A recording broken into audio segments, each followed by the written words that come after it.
ദൈവത്തിന്റെ അതിവിശുദ്ധ നാമം വാഴ്ത്തപ്പെടുമാറാകട്ടെ. വീണ്ടും വചന പഠനത്തിനായിട്ട് നമുക്ക് ദൈവസന്നിധിയിൽ കടന്നു വരുവാൻ ദൈവം ഒരുക്കി തന്ന അവസരത്തെ ഓർത്ത് നമുക്ക് ദൈവത്തെ സ്തുതിക്കാം.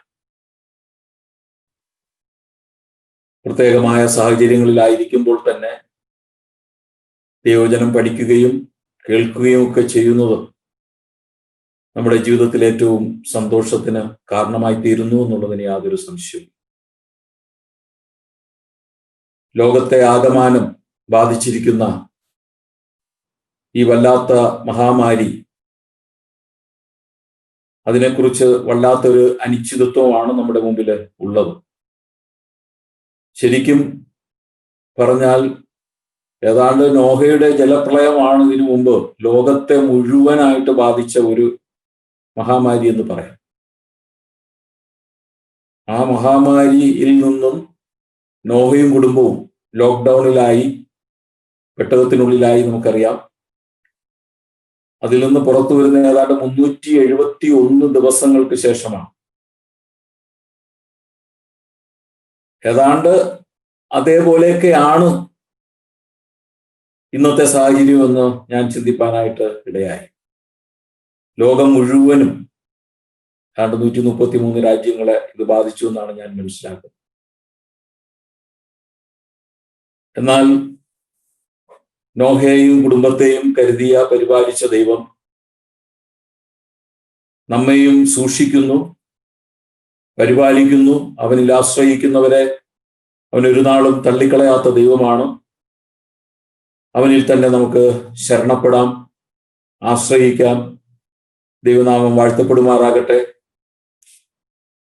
കഴിഞ്ഞ ആഴ്ച ചിന്തിച്ചതിന് തുടർന്ന് ശമൂവേൽ പ്രവാചകനെ കുറിച്ചാണ് ഇന്നും ചിന്തിപ്പാനായിട്ട് ഞാൻ ആഗ്രഹിക്കുന്നത്.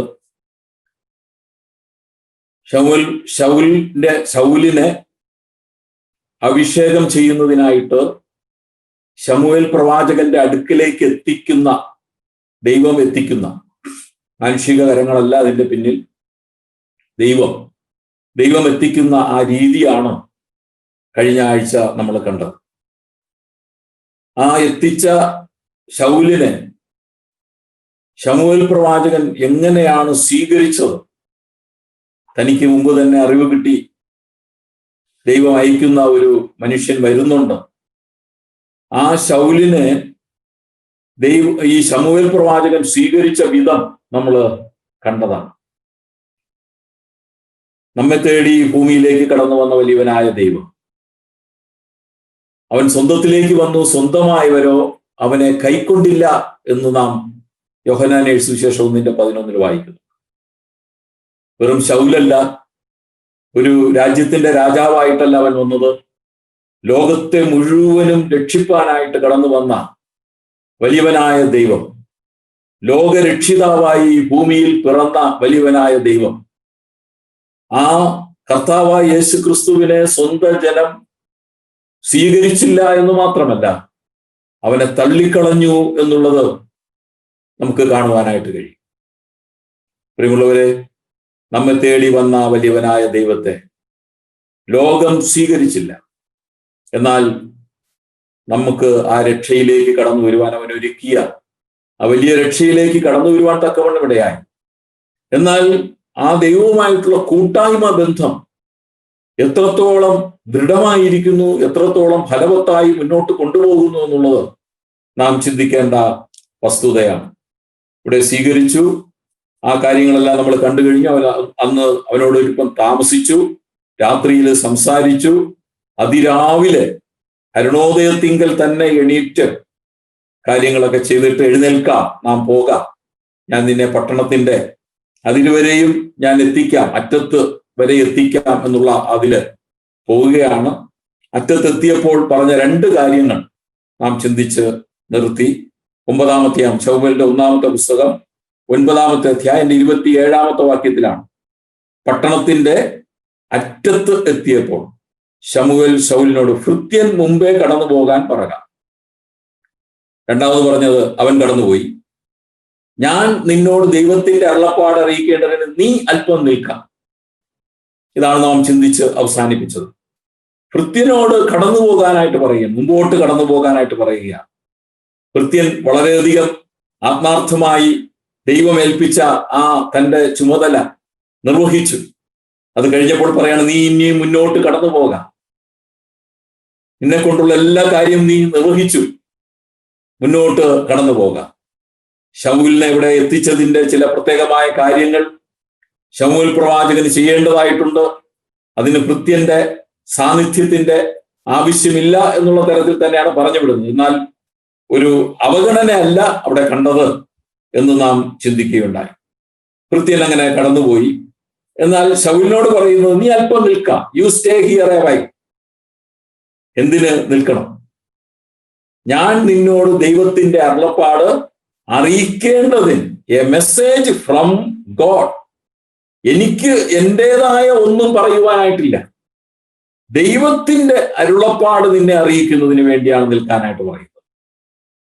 നോക്കിയേ ശമൂൽ പ്രവാചകന്റെ ആ വാക്കുകൾ. തിരുവചന നാം തിരുവചനം പലപ്പോഴും അറിയിക്കുമ്പോൾ അത് നമ്മുടേതല്ല, ദൈവം കൽപ്പിച്ചതാണ്, ദൈവം തന്നതാണ്. അതിൽ നമ്മുടെ മനോനിർണയങ്ങളോ നമ്മുടെ ഭാവനകളോ കൂട്ടിക്കലർത്തേണ്ട ആവശ്യമില്ല.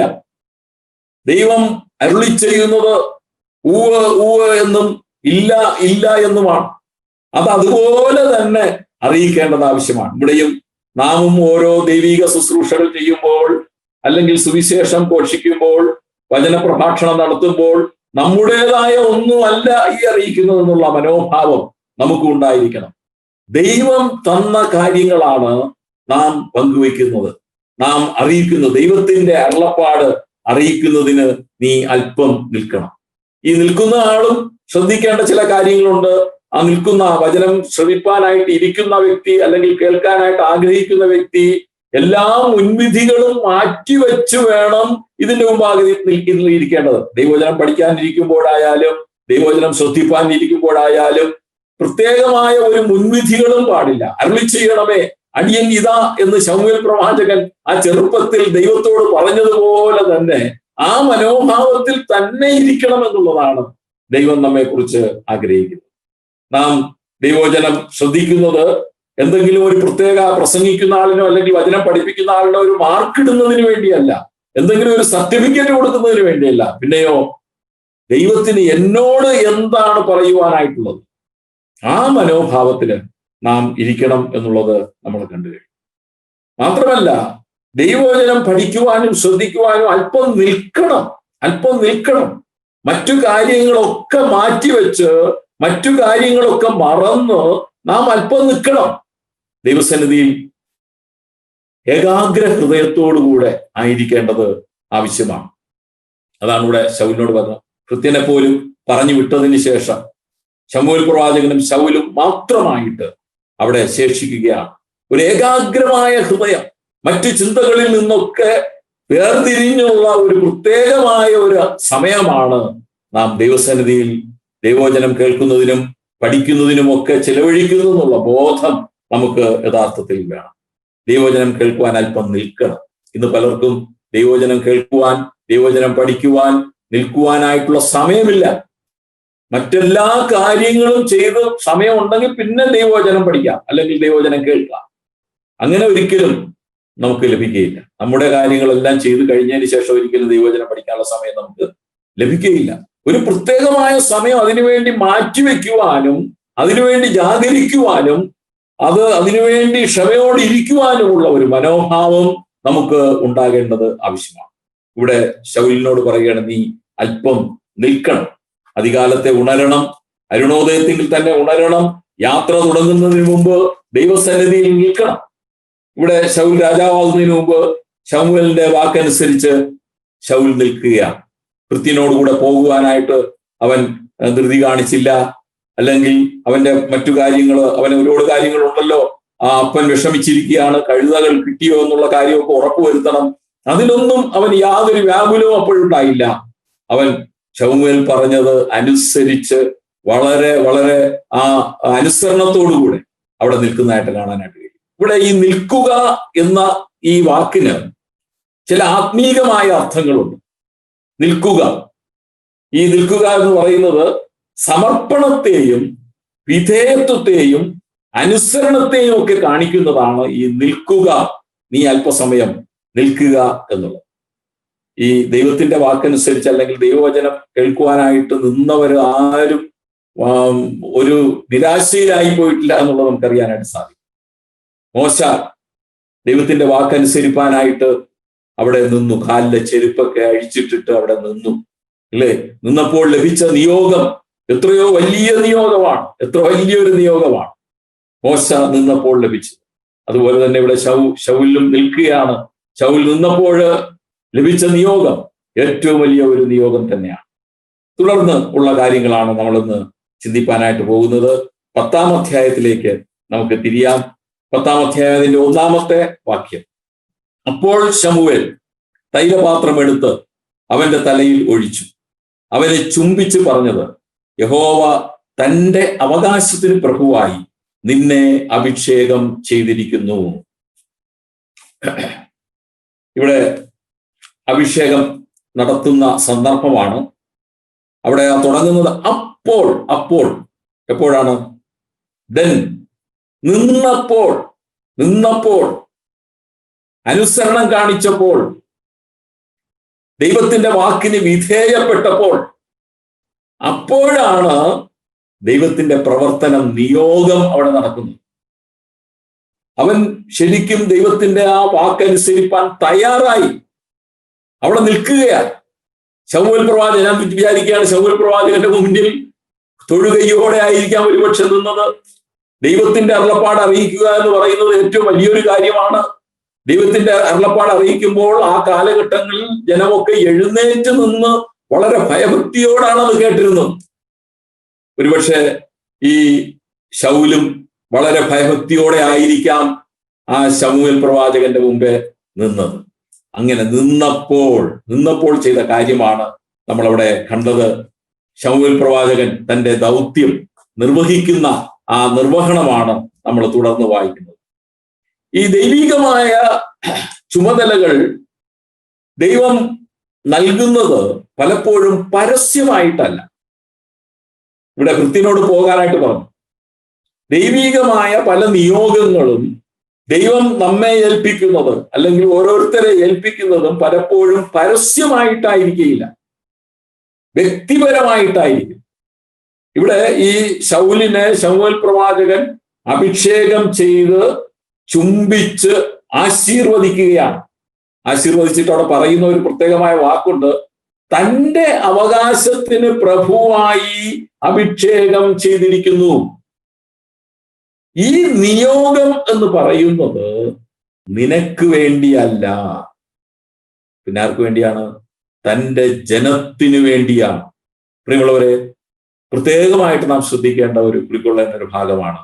ദൈവം നമ്മെ ചില കാര്യങ്ങൾ ഏൽപ്പിക്കുന്നത് നമുക്ക് വേണ്ടിയല്ല, എനിക്ക് വേണ്ടിയല്ല, അത് തന്റെ ജനത്തിനു വേണ്ടിയാണ്, മറ്റുള്ളവർക്ക് വേണ്ടിയാണ് പല നിയോഗങ്ങളും നമ്മെ ഏൽപ്പിക്കുന്നത്. അതാണ് അവിടെ പറയുന്നത്, തന്റെ അവകാശത്തിന് പ്രഭുവായി അഭിഷേകം, തന്റെ ജനത്തിന്റെ അവകാശത്തിന് പ്രഭുവായി അഭിഷേകം ചെയ്തിരിക്കുന്നു എന്നാണ് പറയുന്നത്. യഹോവ തന്റെ അവകാശത്തിന് പ്രഭുവായി, തന്റെ അവകാശം എന്ന് പറയുന്നത് ദൈവത്തിന്റെ ജനമാണ്. ആ ദൈവജനത്തിന് പ്രഭുവായിട്ട്, രാജാവായിട്ട് എന്ന് പോലും അവിടെ പറയുന്നില്ല. രാജാവായിട്ട് എന്ന് പറഞ്ഞിരുന്നെങ്കിൽ ഒരു പക്ഷേ ശൗൽ അല്പം ഒന്ന് പൊങ്ങുവാനായിട്ട് ഇടയായേനെ. അതുപോലും അവിടെ ശമൂവേൽ പ്രവാചകൻ പറയുന്നില്ല. ജനത്തിന് പ്രഭുവായിട്ട്, ഉന്നതനായിട്ട് തന്നെയാണ് അഭിഷേകം ചെയ്യുന്നത്. പക്ഷെ അത് നിനക്ക് വേണ്ടിയല്ല ഈ അഭിഷേകം. അപ്പൊ ഒന്നാമത്തെ കാര്യം, അഭിഷേകം ചെയ്യുന്നത് അല്ലെങ്കിൽ നമ്മെ ഓരോ കർത്തവ്യ നിർവഹണത്തിനായിട്ട് നിയോഗിക്കുമ്പോൾ നാം മനസ്സിലാക്കേണ്ടത് ഇത് എനിക്ക് വേണ്ടി, എന്റെ ആവശ്യത്തിന് വേണ്ടിയല്ല, ഇത് ദൈവത്തിന്റെ ആവശ്യമാണ്, ദൈവജനത്തിന്റെ ആവശ്യമാണ് എന്നുള്ള ഒരു ബോധം നമ്മെ ഏത് ശുശ്രൂഷയിലും നമ്മെ ഭരിക്കേണ്ടതാണ്. നമുക്ക് വേണ്ടി, നമ്മുടെ ഉയർച്ചയ്ക്ക് വേണ്ടിയോ നമ്മുടെ നേട്ടത്തിന് വേണ്ടിയോ ആയാൽ അത് ദൈവത്തിന്റെ പ്രസാദകരമായി തീരുകയില്ല. ദൈവത്തിന് വേണ്ടി, ദൈവമാണ് അത് നിയോഗിക്കുന്നത് എന്നുള്ള ഒരു കാര്യം നമുക്ക് പഠിക്കേണ്ടത് ആവശ്യമാണ്. മാത്രമല്ല, ഇത് അഭിഷേകം ചെയ്യുന്നത്, നിയോഗിക്കുന്നത് ശമൂവേൽ പ്രവാചകനല്ല. അവിടെ പറയുന്ന കാര്യം യഹോവയാണ് നിന്നെ അഭിഷേകം ചെയ്തിരിക്കുന്നത്. മാനുഷികമായ കരങ്ങളല്ല. അവിടെ ശമൂവേൽ പ്രവാചകൻ തെളിച്ച് പറയുകയാണ്, യഹോവയാണ് അഭിഷേകം ചെയ്യുന്നത്. അത് നമ്മൾ പ്രത്യേകം ശ്രദ്ധിക്കണം. നമ്മെ ഓരോ കാര്യങ്ങൾ ഏൽപ്പിക്കുന്നത് മാനുഷികമായ ബുദ്ധിയിൽ നിന്നോ മാനുഷികമായ കരങ്ങളോ അല്ല, അത് ദൈവത്തിന്റെ നിയോഗമാണ്. അതിൽ മാനുഷികമായ യാതൊരു മഹത്വവും നമ്മൾ എടുക്കുവാനായിട്ട് പാടില്ല. ദൈവം ആണ് ആ മഹത്വമൊക്കെ എടുക്കേണ്ടത്. ഈ കാര്യമാണ് പറഞ്ഞിട്ട് തലയിൽ ആ തൈലപാത്രം എടുത്ത് ഒഴിച്ച് തന്നെ അഭിഷേകം ചെയ്യുകയാണ്. അഭിഷേകം ചെയ്തതിന് ശേഷം അടുത്ത പടി, ദൈവമാണ് ഈ അഭിഷേകം നടത്തിയത് എന്നുള്ളതിന് ഒരു ബോധ്യം ശൗലിനുണ്ടാകണം. അതിനായിട്ട് ഈ ഭാഗം മുഴുവനായിട്ട് വായിക്കേണ്ടതാണ്. നിങ്ങൾ ഇന്ന് തന്നെ അത് വായിച്ചാൽ ഈ പറയുന്ന കാര്യങ്ങൾ കൂടുതലായിട്ട് നമുക്ക് മനസ്സിലാക്കാനായിട്ട് കഴിയും. ഞാൻ എല്ലാ വാക്യങ്ങളും വായിക്കാനായിട്ട് മുതിരുന്നില്ല, അത്യാവശ്യമുള്ള വാക്യങ്ങൾ മാത്രം വായിച്ച് മുന്നോട്ട് പോകാം. തന്നെ നിയമിച്ചിരിക്കുന്നത് ദൈവമാണെന്നും ദൈവം കൂടെയുണ്ട് എന്നുള്ള ആ ബോധ്യം വരുത്തുന്നതിനായിട്ട് 3 സംഭവങ്ങൾ തന്റെ ജീവിതത്തിൽ നൽകുകയാണ്. 3 സംഭവങ്ങൾ. ദൈവമാണ് തന്നെ നിയോഗിച്ചിരിക്കുന്നത് എന്നത് തനിക്കൊരു പൂർണ്ണ ബോധ്യം വരണം. ശമൂവേൽ പ്രവാചകൻ അഭിഷേകം ചെയ്തു, കാര്യങ്ങളൊക്കെ പറഞ്ഞുവെങ്കിലും തനിക്ക് അല്ലെങ്കിൽ ശൗലിന് അത് പൂർണ്ണമായിട്ടൊരു ബോധ്യം ഉണ്ടാകണം. അതിനായിട്ട് ചില പ്രത്യേകമായ സംഭവങ്ങൾ തന്റെ ജീവിതത്തിലേക്ക് നൽകുകയാണ്. ഒന്നാമത് നൽകുന്ന സംഭവം 10-ാം അധ്യായം അതിന്റെ 2-ാമത്തെ വാക്യം നമുക്ക് വായിച്ചാൽ മനസ്സിലാക്കാനായിട്ട് സാധിക്കും.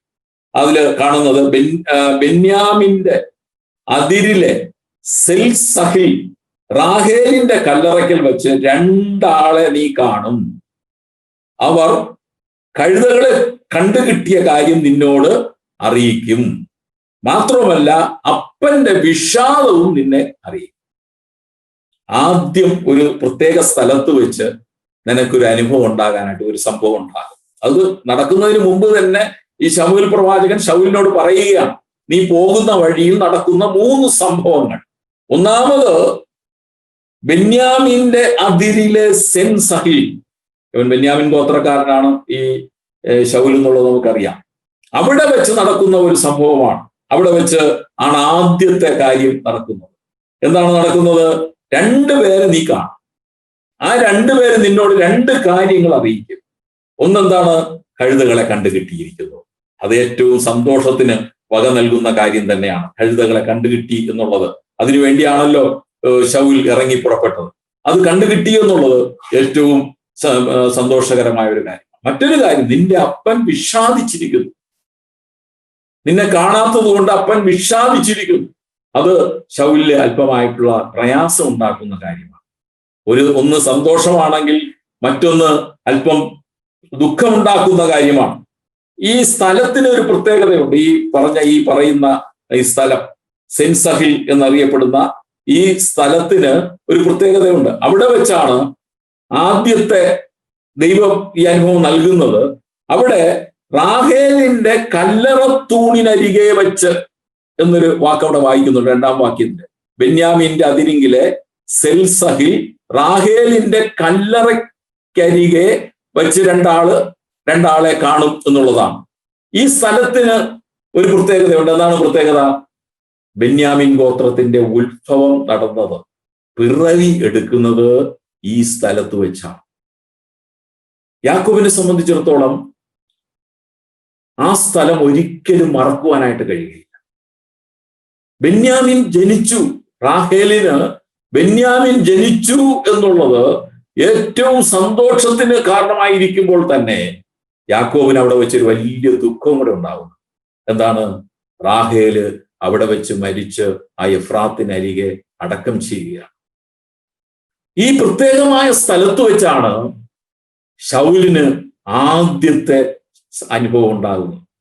ഒരു ദുഃഖത്തിന്റെ, ഒരു സന്തോഷത്തിന്റെ വിഷയവും ഒരു ദുഃഖത്തിന്റെ വിഷയവുമാണ് അവിടെ നൽകുന്നത്.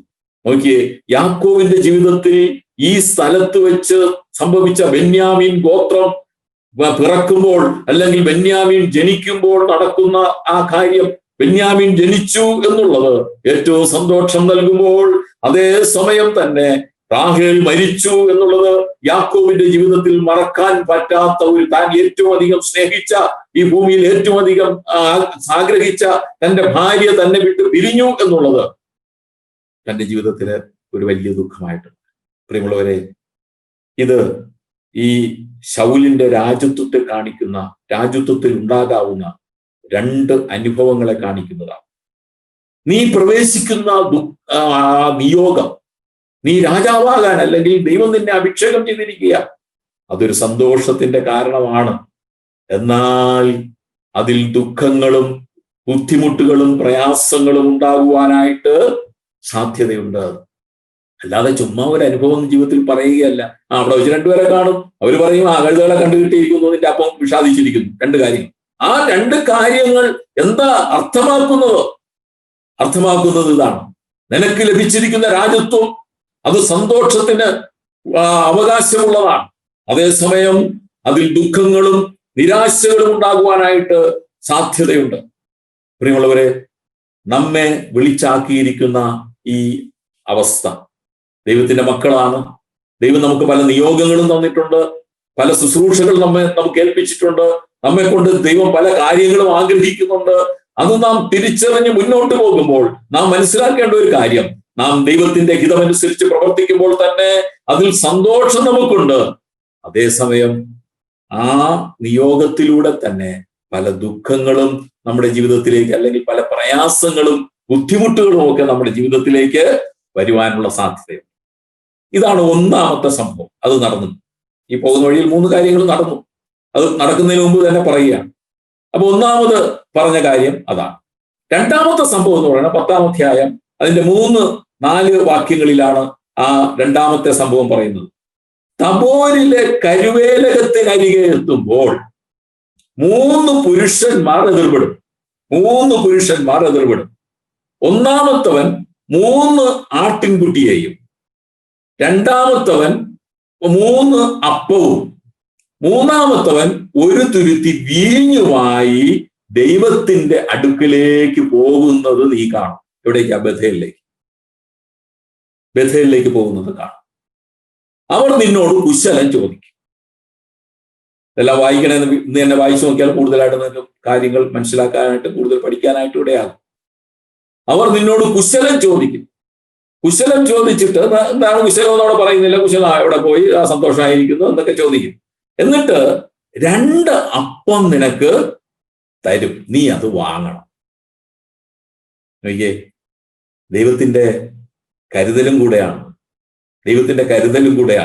അവൻ നടന്നിങ്ങനെ ക്ഷീണിച്ചു. അവിടെ നിന്ന് ആഹാരമൊക്കെ കഴിച്ചു കാണും. ഒരു പക്ഷെ രാവിലെ എണീറ്റ് പുറപ്പെട്ടതാണല്ലോ. കഴിച്ച കാര്യമൊന്നും അവിടെ പറയുന്നില്ല എന്താണെന്നുള്ള അറിയാം. എന്നാലും ദൈവം ഈ രണ്ടാമത്തെ ഭാഗത്ത്, തബോരിലെ കരുവേലകത്തിന്റെ ആ ഭാഗത്ത് എത്തിയപ്പോൾ അവനായിട്ട് ദൈവം കരുതുകയാണ്. ബഥേൽ എന്ന് പറയുന്നതും യാക്കോബും തമ്മിൽ വളരെ ബന്ധമുള്ള ഒരു സ്ഥലമാണ്, അല്ലേ? നമുക്കറിയാം, യാക്കോബ് ആ പദ്ദനാരാമിലേക്ക് അവിടെ നിന്ന് തന്റെ വീട്ടിൽ നിന്ന് ഇറങ്ങി ഓടുന്ന സ്ഥലത്ത് രാത്രിയിൽ കല്ല് തലയണയാക്കി വെച്ച് കിടന്ന് ഉറങ്ങിയ സ്ഥലമാണ്. ആ സ്ഥലത്തിന്, ഉസ് എന്ന സ്ഥലത്തിന് യാക്കോബ് കൊടുത്ത പേരാണ് ബഥേൽ. അവിടെ പിന്നെ യാഗപീഠം വന്നു, യാഗപീഠമൊക്കെ പണിതു. ആ സ്ഥലത്ത് വെച്ച് നടക്കുന്ന ഒരു പ്രത്യേകമായ ഒരു സംഭവമാണ് ഇവിടെ പറയുന്നത്. യാക്കോബിന് ആദ്യത്തെ സംഭവവും യാക്കോബുമായിട്ട് ബന്ധമുള്ളതാണ്. രണ്ടാമത്തെ ഈ സ്ഥലത്ത് വെച്ച് നടക്കുന്ന കാര്യവും യാക്കോബുമായിട്ട് ബന്ധമുള്ളതാണ്. അതെല്ലാം വേദഭാഗങ്ങളൊക്കെ ഉണ്ട്. ഉൽപ്പത്തി പുസ്തകം 28-ാം അധ്യായം അതിന്റെ 19, 22 വാക്യങ്ങളും അതുപോലെ 35-ാം അധ്യായം 1 മുതലുള്ള വാക്യങ്ങളിലൊക്കെ വായിച്ചാൽ ഈ ബഥേലിനെ കുറിച്ചുള്ള കാര്യങ്ങൾ മനസ്സിലാക്കാനായിട്ട് കഴിയും. മാത്രമല്ല, ഈ ബഥേല് യോശുവയുടെ പുസ്തകം വായിക്കുമ്പോൾ 9-ാം അധ്യായം 22-ാമത്തെ വാക്യത്തിൽ ഇസ്സാഖാർ ഗോത്രത്തിന് കൊടുത്തതാണ്. നേരത്തെ പറഞ്ഞ ആ മറ്റേ ആ സ്ഥലം സെൻസ് ഹിൽ എന്ന് പറയുന്നപ്പെടുന്ന സ്ഥലം അത് ബെന്യാമിൻ ഗോത്രത്തിന് തന്നെ കൊടുത്തതായിട്ട് യോശുവയുടെ പ്രവചനത്തിൽ നമ്മൾ വായിക്കുന്നുണ്ട്. ഇത് ഇസ്സാഖാർ ഗോത്രത്തിന് പിന്നീട് കൊടുത്ത സ്ഥലമാണ്. ഇവിടെ വെച്ചുണ്ടായ ഈ കാര്യം എന്ന് പറയുന്നത് 2 അപ്പം കൊടുക്കുകയാണ്. ദൈവത്തിന്റെ കരുതലാണ്. ദൈവം ഓരോ നിയോഗങ്ങൾ നമുക്ക് നൽകി അതിൽ പൂർണ്ണ വിശ്വാസം അർപ്പിച്ചുകൊണ്ട്, ദൈവത്തിൽ വിശ്വസിച്ചുകൊണ്ട് മുന്നോട്ട് പോയാൽ നിനക്ക് ഒന്നിനും കുറവ് വരികയില്ല. ഒരു കുറവും നമുക്ക് സംഭവിക്കുകയില്ല. ദൈവം അത്ഭുതകരമായിട്ട് നമ്മെ വഴി നടത്തും എന്നുള്ള ഒരു പാഠമാണ് അവിടെ കാണുന്നത്. ദൈവത്തിന്റെ ദൈവീക വഴികളിൽ നടക്കുന്നവർക്ക് യാതൊരു കുറവും സംഭവിക്കില്ല. ബേഥേലിന്റെ അനുഭവം, ദൈവം വസിക്കുന്ന, ദൈവം ആ ഗോവേണിയിലൂടെ ദൈവദൂതന്മാർ കയറുകയും ഇറങ്ങുകയും ചെയ്യുന്ന ആ പ്രത്യേക അനുഭവം കണ്ട ഒരു പ്രത്യേക സ്ഥലമാണ് ബേഥേൽ. ആ ബേഥേലിന്റെ അനുഭവം, ദൈവത്തിനെ കുറിച്ചുള്ള കാഴ്ചപ്പാട്, ദൈവത്തിനെ കുറിച്ചുള്ള സന്തോഷകരമായ കാഴ്ച അനുഭവമൊക്കെ നിന്റെ ജീവിതത്തിൽ ഉണ്ടാകും. നിനക്ക് ഒരു കുറവും സംഭവിക്കുകയില്ല. നിനക്ക് അന്നന്ന് ആവശ്യമുള്ളതൊക്കെ ദൈവം കരുതും എന്ന് കാണിക്കുന്ന ഒരു സംഭവമായിട്ട് ഇതിനെ നമുക്ക് കാണാനായിട്ട് സാധിക്കും. ഈ തബോരിനെ കുറിച്ച് സങ്കീർത്തന പുസ്തകത്തിൽ പറയുന്നുണ്ട്. 89-ാം സങ്കീർത്തനം അതിന്റെ 12-ാമത്തെ വാക്യത്തിൽ ഈ തബോർ എന്ന് പറയുന്ന സ്ഥലത്തെ കുറിച്ച് പറയും, ദക്ഷിണോത്തര ദിക്കുകളെ നീ സൃഷ്ടിച്ചിരിക്കുന്നു, തബോരും ഹെർമോനും നിന്റെ നാമത്തിൽ ആനന്ദിക്കുന്നു. തബോരും ഹെർമോനും നിന്റെ നാമത്തിൽ ആനന്ദിക്കുന്നു. ദൈവത്തിന്റെ ആനന്ദം കുടികൊള്ളുന്ന സ്ഥലമാണ് ഈ പ്രദേശം. ദൈവത്തിൽ ആശ്രയിച്ച് ദൈവത്തിന്റെ സാന്നിധ്യത്തിൽ കഴിയുന്ന, അതിന്റെ ആ മനോഭാവത്തിൽ കഴിയുന്ന ഒരു വ്യക്തിയെ സംബന്ധിച്ചിടത്തോളം ദൈവം അപ്പം തരും എന്ന് മാത്രമല്ല, സന്തോഷത്തിന്റെ അനുഭവം നമുക്ക് ലഭിക്കാനായിട്ടിടയാകും. ഇതാണ് രണ്ടാമത് ശൗലിന്റെ ജീവിതത്തിൽ അല്ലെങ്കിൽ ആ പോണ വഴിയിൽ സംഭവിച്ച രണ്ടാമത്തെ കാര്യം. ഞാൻ മുന്നോട്ട് പോട്ടെ. മൂന്നാമത്തെ കാര്യം പറയുന്നത് 5-ാമത്തെ വാക്യത്തിലാണ്. 10-ാം അധ്യായം തന്നെ 5-ാമത്തെ വാക്യത്തിൽ അവിടെ നടക്കുന്ന സംഭവം എന്താണ്? ഫെലിസ്ത്യ പട്ടാളമുള്ള ദൈവഗിരി. 5-ാമത്തെ വാക്യം ബൈബിൾ കയ്യിലുള്ളവർ നോക്കിയാൽ കാണാനായിട്ട് കഴിയും. ഫെലിസ്ത്യ പട്ടാളമുള്ള ദൈവഗിരി. അവിടെ വെച്ച് പട്ടണത്തിൽ കടക്കുമ്പോൾ വീണ, തപ്പ്, കിന്നരം, കുഴൽ എന്നിവയോടുകൂടെ ഇറങ്ങി വരുന്ന ഒരു പ്രവാചക ഗണത്തെ കാണും. അവർ പ്രവചിച്ചുകൊണ്ടിരിക്കും. പ്രവചിക്കുക എന്ന് പറഞ്ഞാൽ ദൈവികമായ കാര്യങ്ങൾ ഇങ്ങനെ വിളിച്ചു പറഞ്ഞുകൊണ്ടിരിക്കുന്നതാണ് അവിടെ ഉദ്ദേശിക്കുന്ന പ്രവചനം എന്ന് പറയുന്നത്. ദൈവത്തിന്റെ മർമ്മ കാര്യങ്ങളായിരിക്കാം, ദൈവത്തെ പ്രസാദിപ്പിക്കുന്ന കാര്യങ്ങളായിരിക്കാം. അങ്ങനെ പ്രവചിച്ചുകൊണ്ടിരിക്കുന്ന ഒരു സംഘത്തെ നീ അവസാനമായിട്ട് കാണും. അത് കാണുമ്പോൾ ശൗലിന്റെ ജീവിതത്തിൽ ഒരു രൂപാന്തരം സംഭവിക്കും. നീ രൂപാന്തരപ്പെടും. ദൈവത്തിന്റെ ആത്മാവ് ശക്തിയോടെ നിന്റെ മേൽ വരും. വന്നിട്ട് നീയും ആ കൂട്ടത്തിൽ പ്രവചിക്കുന്നവന് ആയിട്ട് മാറും. ആൾ മാറിയതുപോലെ ആയിത്തീരുന്ന ഒരു സംഭവമാണ് അവിടെ നമുക്ക് കാണുവാനായിട്ട് കഴിയും. ദൈവത്തിന്റെ ആത്മാവ് ശക്തിയോടെ വരുമ്പോൾ ജീവിതത്തിൽ സംഭവിക്കുന്ന മാറ്റം എന്ന് പറയുന്നത് അത് മാനുഷികമല്ല, അത് ദൈവീകമായ മാറ്റമാണ്. നമുക്കറിയാം, ആകാശത്തേക്ക് നോക്കി നിൽക്കുന്ന ഗലീല പുരുഷന്മാരോട് ആ ദൂതന്മാര് പറഞ്ഞ കാര്യം, അവൻ പോയതുപോലെ വീണ്ടും വരും എന്ന് പറയുന്നു. എന്നാൽ അതിനു മുമ്പ് കർത്താവ് പറയുന്നുണ്ട്, നിങ്ങൾ യെരൂശലേമിൽ നിന്ന് വാങ്ങിപ്പോകാതെ ഇരിക്കും. നിങ്ങൾ പരിശുദ്ധാത്മാവ് നിങ്ങളുടെ വരുമ്പോൾ നിങ്ങൾ ശക്തി പ്രാപിച്ചിട്ട് യെരൂശലേമിലും യഹൂദിയിലും ശമരിയയിലും ഭൂമിയുടെ അറ്റത്തോളം എന്റെ സാക്ഷികളാകും. ദൈവശക്തി നമ്മുടെ മേൽ കടന്നു വരുമ്പോൾ ദൈവത്തിന്റെ സ്നേഹം എല്ലായിടവും നിറയപ്പെടണമെന്നുള്ളതാണ്. അതിനുള്ള ശക്തിയാണ് ദൈവം നമുക്ക് നൽകുന്നത്. ഇവിടെ ഇത് കാണിക്കുന്നത് ദൈവീകമായ ഒരു ആശീർവാദം. ദൈവത്തിന്റെ നിയോഗം ഏറ്റെടുക്കുന്നവർക്ക് ദൈവം തന്നെ ആശീർവദിക്കും. രക്ഷിക്കപ്പെടുന്ന നമ്മെ ഓരോരുത്തരെയും നമ്മൾ പരിശുദ്ധാത്മാവ് പ്രാപിച്ചവരാണ്, പരിശുദ്ധാത്മാവ് നമ്മിൽ ഉണ്ട് എന്നുള്ള ആ ബോധം നമുക്കുണ്ടാകണം. നാം പരിശുദ്ധാത്മാവ് പ്രാപിക്കുമ്പോൾ അല്ലെങ്കിൽ രക്ഷിക്കപ്പെടുമ്പോൾ പരിശുദ്ധാത്മാവ് എന്ന ആദ്യദാനം നമുക്ക് ലഭിക്കുക. ആ ആദ്യദാനം ലഭിക്കുമ്പോൾ നാം ദൈവത്താൽ അഭിഷേകം ചെയ്യപ്പെട്ടവരായിട്ട് മാറുകയാണ്, ഒരു പുതിയ വ്യക്തിയായിട്ട് മാറുകയാണ്. അവിടെയാണ് അങ്ങനെ തന്നെ പറയുന്നത്, ആൾ മാറിയതുപോലെ ആയിത്തീരുന്ന ഒരു ശക്തി ഈ ശൗലിന്റെ ജീവിതത്തിൽ ഉണ്ടാകുകയാണ്. പ്രിയമുള്ളവരെ, നാം ആത്മാവ് പ്രാപിച്ചവരാണ്, പരിശുദ്ധാത്മാവ് നമ്മിൽ വസിക്കുന്നുണ്ട്. എന്നാൽ നമ്മുടെ പഴയ അനുഭവമൊക്കെ മാറിയിട്ട് ഒരു പുതിയ വ്യക്തിയായിട്ട് നാം മാറ്റപ്പെട്ടിട്ടുണ്ടോ എന്നുള്ളത് നാം പരിശോധിക്കണം. ശൗല് അവിടെ അങ്ങനെ ആക്കപ്പെടുന്ന ഒരു അടയാളമാണ് അവസാനമായിട്ട് തന്നെ ശൗലിനെ തെരഞ്ഞെടുത്തിരിക്കുന്നു എന്ന് വ്യക്തമാക്കപ്പെടുന്ന ആ സംഭവ മാറ്റം.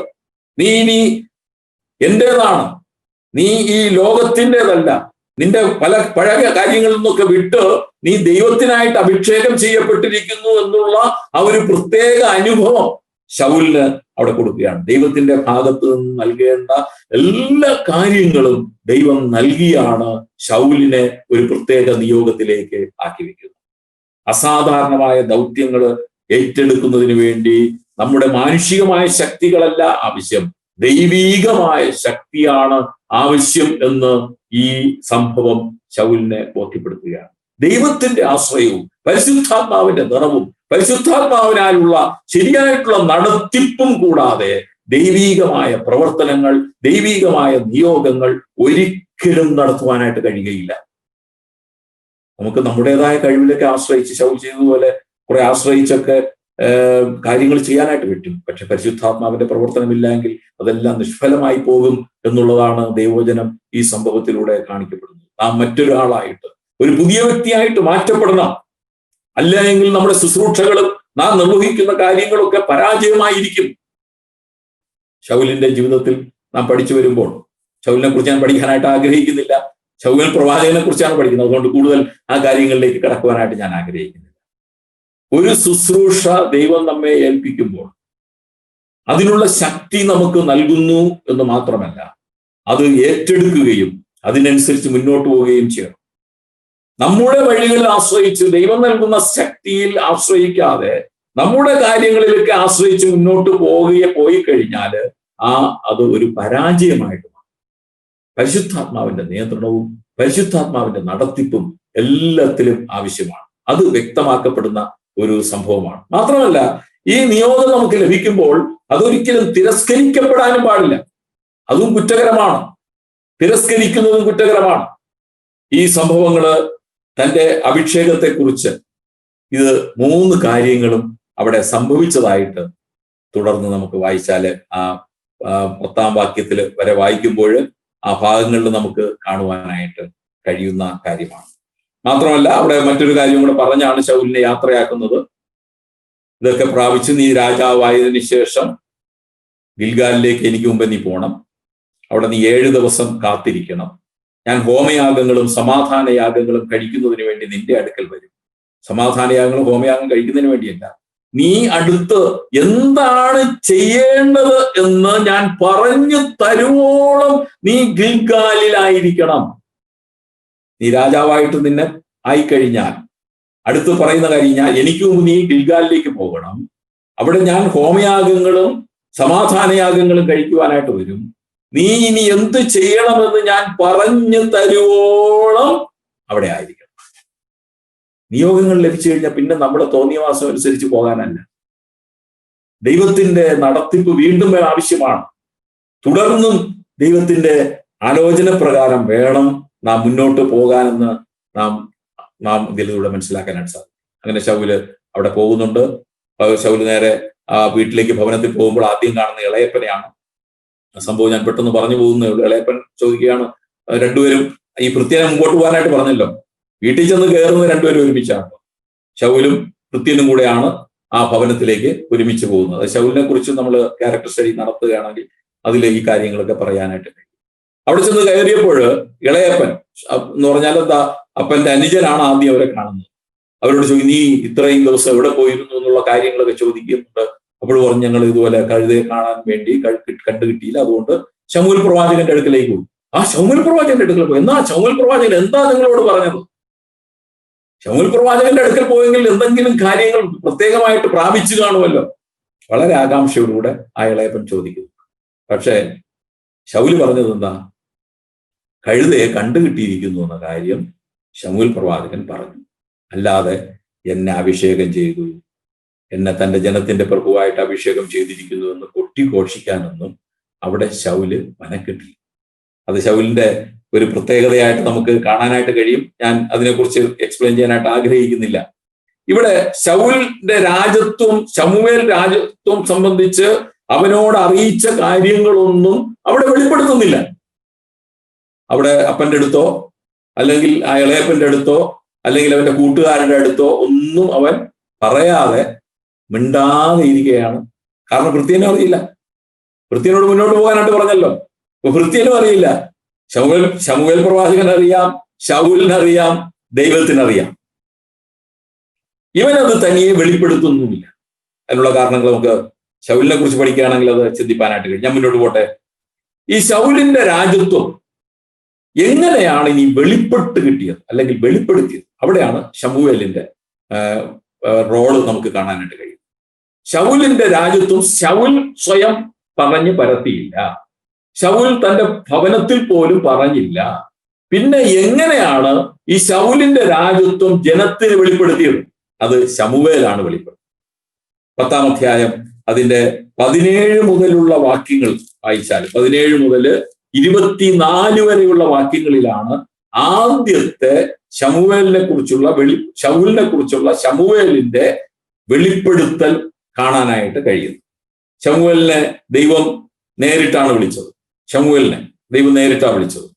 എന്നാൽ ശൗലിനെയും ദാവീദിനെയും അവരുടെ നിയോഗങ്ങൾക്കായിട്ട് ആക്കി വയ്ക്കുന്നത് ശമൂവേൽ പ്രവാചകൻ മുഖാന്തരമാണ്. ദൈവത്താലുള്ള നിയോഗം അല്ലെങ്കിൽ അഭിഷേകം, ശൗലിന്റെ തെരഞ്ഞെടുപ്പ് എന്ന് പറയുന്നത് അത് ശരിക്കും ശൗലിനെ ബോധ്യപ്പെടുത്തി. ശമൂവേൽ പറഞ്ഞതുപോലുള്ള 3 സംഭവങ്ങളും തനിക്ക് വഴിയിൽ വെച്ചുണ്ടായി. അപ്പൊ പൂർണ്ണമായിട്ട് ശൗലിന് ബോധ്യമായ ഞാനൊരു ദൈവത്താൽ അഭിഷേകം ചെയ്യപ്പെട്ട വ്യക്തിയാണ്. പക്ഷേ തന്റെ ആ നിയോഗത്തെക്കുറിച്ച് താൻ എന്തുകൊണ്ടോ പറഞ്ഞില്ല. അത് വെളിപ്പെടുത്തുവാനായിട്ട് ശമൂവേൽ കടന്നു വരുന്ന സന്ദർഭമാണ് അടുത്ത് നമുക്ക് ചിന്തിക്കാനായിട്ട് പോകുന്നത്. ഇവിടെ വന്ന് 17 മുതൽ 24 വരെയുള്ള വാക്യങ്ങൾ. ആദ്യം ശമൂവേൽ പ്രവാചകൻ അവിടെ വന്നു. ജനം ആവശ്യപ്പെട്ടിട്ടുണ്ടല്ലോ ഒരു രാജാവിനെ വേണമെന്നുള്ളത്. അവരെ അവിടെ മിസ്പയിൽ വിളിച്ചുകൂട്ടി എന്നാണ് കാണുന്നതെന്നാണ് തോന്നുന്നത്. അനന്തരം ശമൂവേൽ ജനത്തെ മിസ്പയിൽ യഹോവയുടെ സന്നിധിയിൽ വിളിച്ചുകൂട്ടി. പ്രാർത്ഥിപ്പാനായിട്ട് നേരത്തെ വിളിച്ചുകൂട്ടിയ സ്ഥലം അത് തന്നെയാണ്. ഇവിടെ ശൗലിന്റെ രാജ്യത്വത്തെ വെളിപ്പെടുത്തുന്നതിന് വേണ്ടി ജനത്തെ വിളിച്ചുകൂട്ടിയ സ്ഥലവും മിസ്പയാണ്. അതിന് പ്രത്യേകമായിട്ടുള്ള ഒരു സ്ഥലം അവിടെ ഉണ്ട്. അത് സാധാരണ അവിടെ ജനം കൂടി വരികയും ആരാധിപ്പാനായിട്ട് കടന്നു വരികയും ചെയ്യുന്ന ഒരു പ്രത്യേക സ്ഥലം തന്നെയാണ് ഈ മിസ്പ.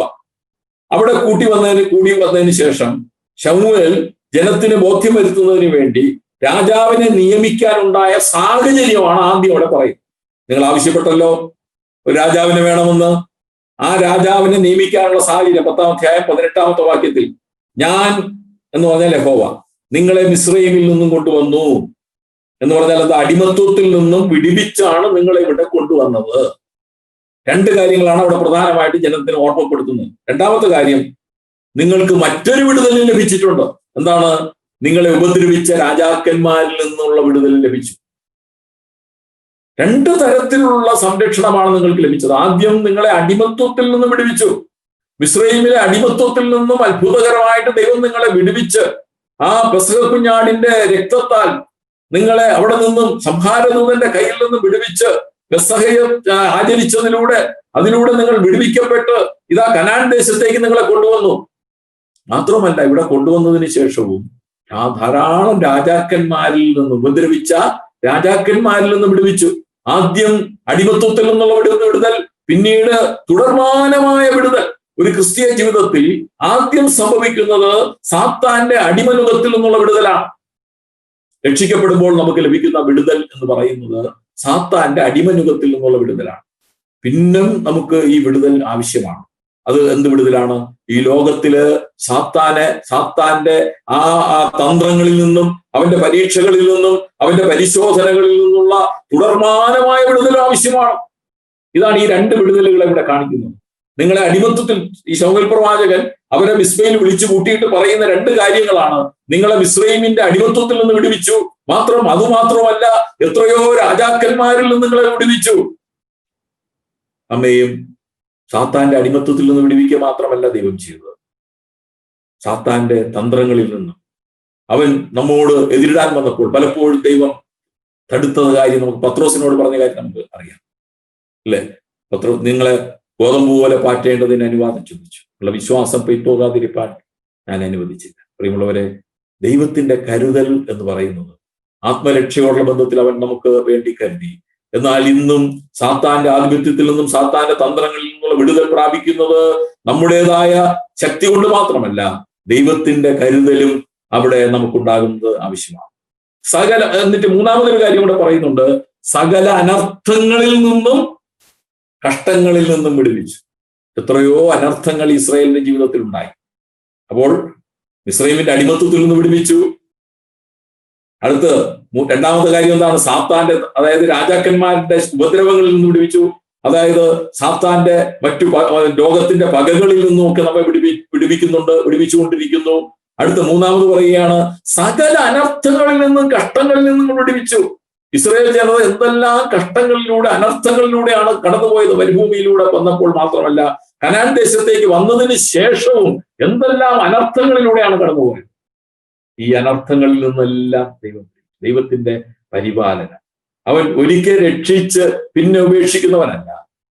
ദൈവം ഈ ഭൂമിയിൽ നമുക്ക് ആവശ്യമുള്ള എല്ലാ വിടുതലുകളും, സാത്താന്റെ കയ്യിൽ നിന്നുള്ള വിടുതൽ മാത്രമല്ല, നമ്മുടെ ജീവിതത്തിൽ വരുന്ന കഷ്ടങ്ങൾ, അനർത്ഥങ്ങൾ ഒക്കെ നമ്മുടെ ജീവിതത്തിൽ വരാറുണ്ട്. അതിൽ നിന്നൊക്കെയുള്ള വിടുതൽ യഥാർത്ഥത്തിൽ നമ്മുടെ ശക്തി കൊണ്ടല്ല ലഭിക്കുന്നത്. പലപ്പോഴും നമ്മൾ അതിനുവേണ്ടി പല കാര്യങ്ങളൊക്കെ ചെയ്യാറുണ്ടാകാം. എന്നാൽ ആ വിടുതൽ പൂർണ്ണമായിട്ട് ലഭിക്കുന്നത് ദൈവമാണ് ആ വിടുതൽ നൽകുന്നത് എന്നുള്ള കാര്യമാണ് ഇവിടെ ശരിക്കും ജനത്തിന് ബോധ്യപ്പെടുത്തുന്നത്. അതുകൊണ്ട് എന്ത് ചെയ്യണം? നിങ്ങൾ ദൈവത്തെ മറന്നൊരു കാര്യവും ചെയ്യരുത്. ദൈവികമായ ആലോചനകളും ദൈവികമായ വഴികളും വിട്ട് നിങ്ങൾ പിന്നോട്ട് പോകുവാനായിട്ട് പാടില്ല. ദൈവത്തിന്റെ പരിപാലനം നിങ്ങൾ അനുഭവിച്ചു വരികയാണ്. ആ പരിപാലനത്തിൽ തുടരണം. എന്നിട്ട് അവിടെ പറയുന്നുണ്ട്, ഈ ദൈവത്തെ ത്യജിച്ച് നിങ്ങൾ രാജാവിനെ ആവശ്യപ്പെട്ടു. ഇത്രയും പരിപാലനമൊക്കെ അനുഭവിച്ചുകൊണ്ടിരിക്കുമ്പോൾ തന്നെ നിങ്ങൾ ആ ദൈവത്തെ ത്യജിച്ചു എന്ന് പറഞ്ഞാൽ എന്താ? ഇവിടെ വേറെ രാജാവിനെ ആവശ്യപ്പെട്ടപ്പോൾ ദൈവം പറഞ്ഞത്, അവർ ജനം നിന്നെ അല്ല എന്നെ ആകുന്നു ത്യജിച്ചിരിക്കുന്നത് എന്നാണ് അവിടെ ശമൂവേലിനോട് ദൈവം പറയുന്നത്. പ്രിയമുള്ളവരെ, ദൈവത്തെ ത്യജിച്ചു. നാമും പലപ്പോഴും ദൈവത്തിന്റെ വിടുതലുകൾ പലപ്പോഴും നമ്മൾ അനുഭവിച്ചിട്ടുണ്ട്. എത്രയോ വിടുതലുകൾ നാം അനുഭവിച്ചു. അതങ്ങോട്ട് കഴിയുമ്പോൾ പിന്നെ ആ ദൈവത്തെ കുറിച്ചുള്ള കാര്യങ്ങൾ മറന്നുപോയി നമ്മുടെ വഴികളിലേക്ക് തീരുകയാണ്. ദൈവം ഇതൊട്ടും ആഗ്രഹിക്കുന്ന കാര്യമല്ല, ദൈവത്തിനെ ദുഃഖിപ്പിക്കുന്ന കാര്യമാണ്. നിങ്ങൾക്ക് പലതരത്തിലുള്ള വിടുതൽ ലഭിച്ചു. സാത്താന്റെ അടിമത്തത്തിൽ നിങ്ങളെ വിടുവിച്ചു. സാത്താന്റെ തന്ത്രങ്ങളിൽ നിന്ന് നിങ്ങളെ രക്ഷിച്ചുകൊണ്ടിരിക്കുന്നു. നിങ്ങളുടെ ജീവിതത്തിൽ സംഭവിക്കുന്ന പല അനർത്ഥങ്ങളിൽ നിന്നും കഷ്ടങ്ങളിൽ നിന്നും ദൈവം സംരക്ഷണം നൽകിക്കൊണ്ടിരിക്കുന്നു. എന്നാൽ നിങ്ങൾ ദൈവത്തെ ത്യജിച്ചു. ഒരിക്കലും ദൈവം ആഗ്രഹിക്കാത്ത കാര്യമാണ്. ഇവിടെ അത് പറഞ്ഞ് അവരെ മനസ്സിലാക്കിയതിന് ശേഷമാണ് ഈ നിയോഗം വെളിപ്പെടുത്തുന്നത്. എല്ലാ ഗോത്രങ്ങളെയും അവിടെ കൂട്ടിവരുത്തുകയാണ്.